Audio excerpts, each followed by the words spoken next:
In a city where the sun never fully rose, a place caught in perpetual twilight, there lived a man named Silas who had no shadow. This was not by accident. He had sold it. Years ago, a stranger in a smoke-filled tavern had offered him a deal.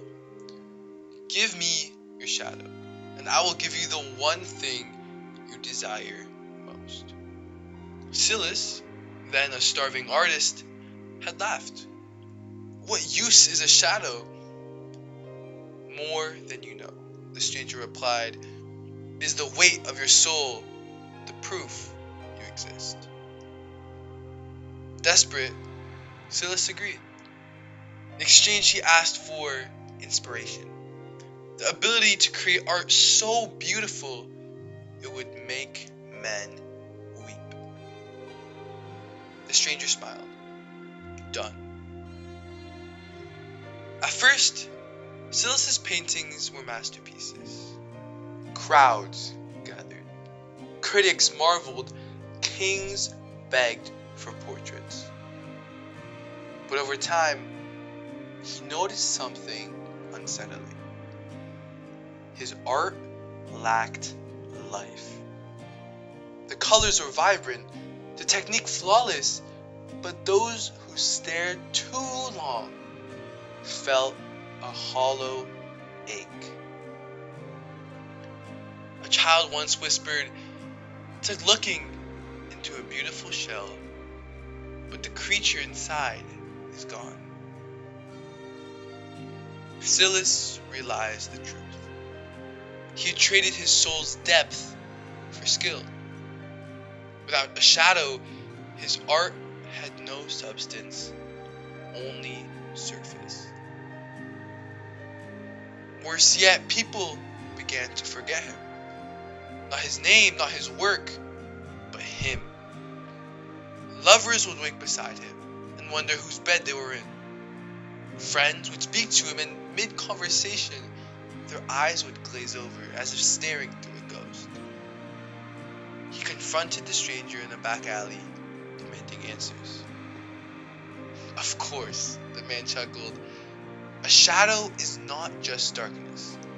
It's the anchor of memory. Without it, you fade from the minds of others.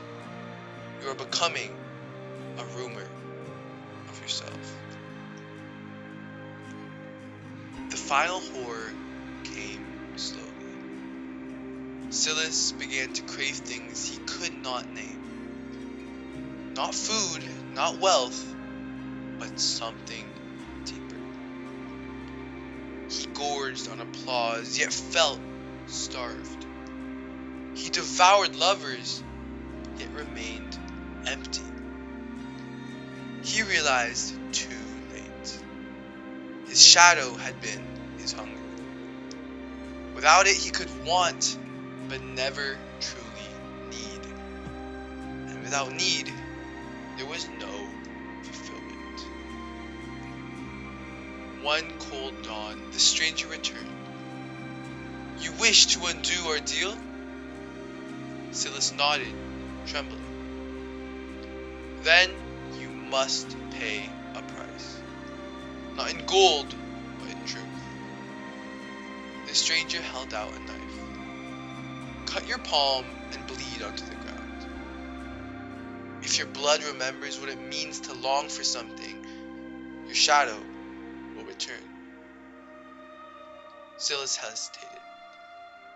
"And if it doesn't?" "Then you will vanish entirely. A man without a shadow is already half gone." With a shaking hand, Silas sliced his flesh. As his blood dripped onto the cobblestones, he thought of all he had lost. Not fame, not talent, but the raw, aching humanity of wanting more than he could hold. The ground drank his blood. For a terrible moment, nothing happened. Then, slowly, like ink spreading in water, a shadow pooled at his feet.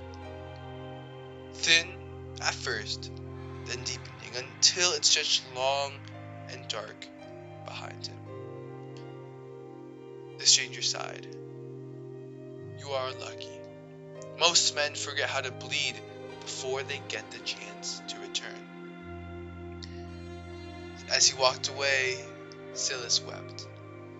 Not for the joy, but for the realization. True art, true love, true life requires hunger. And hunger requires a shadow. We all have a part of Silas in our body.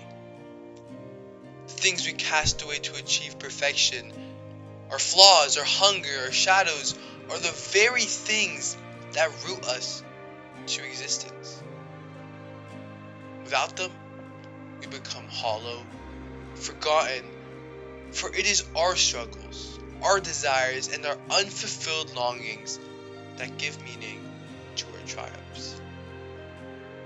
To live without a shadow is to live without a soul. To fear the darkness within is to reject the light that gives it shape.